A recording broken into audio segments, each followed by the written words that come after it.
Sikap orang Bali, jangan lupa main dekat Lorong Pekan Sepenang dengan Majlis Sukan Sepadan Malaysia Thailand. Dekat sini daripada 26 sampai 28. Ikut Badu tengok apa yang menarik kat sini. Jom. Kopi Gantung Perlis, kami bawakan 4 perisa. Seller ialah kopi lah.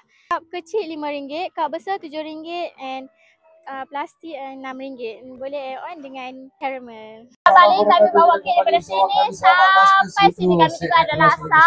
Boleh cari kami di Laksa Utara Merindu. Yang berada di Wih. Macam-macam dekat sini. Daripada sini sampai sini. Asal daripada sini sampai sini. Kat sana juga ada ni tau. Kami viral. Untuk orang Baling, jangan lupa main dekat event di sebelah Pejabat Pos, Lorong Pekan.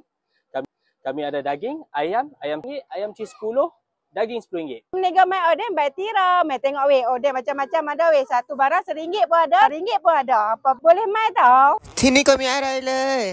Semestinya kat sini ada cabaan by Kuih Legasi. Harga sebekan ni RM10 je weh. Yang paling penting depa punya cincau besar-besar punya epak nah. Kau menjaga apa ni bang? Semua habis ni bang. Kita tinggal goreng lagi ni, kita restock lagi lepas maghrib ni. Sini sampai esok. So hari ni korang yang mana tengok video ni, esok boleh datang terus dekat Lorong Pekan. Jumpa Abang Churros dekat nasi ayam gepuk sambal hijau. Es jeruk Abah.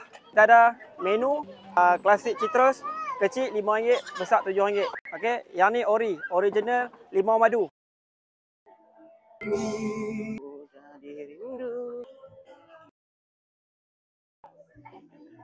Orang Bali, tunggu apa lagi? Badru pun dah sampai dekat Lorong Pekan. Jangan lupa tau, Mat, esok kita ada sukan daerah antarabangsa dengan Malaysia, Thailand. Okey, jumpa kat sini nah. Ciao.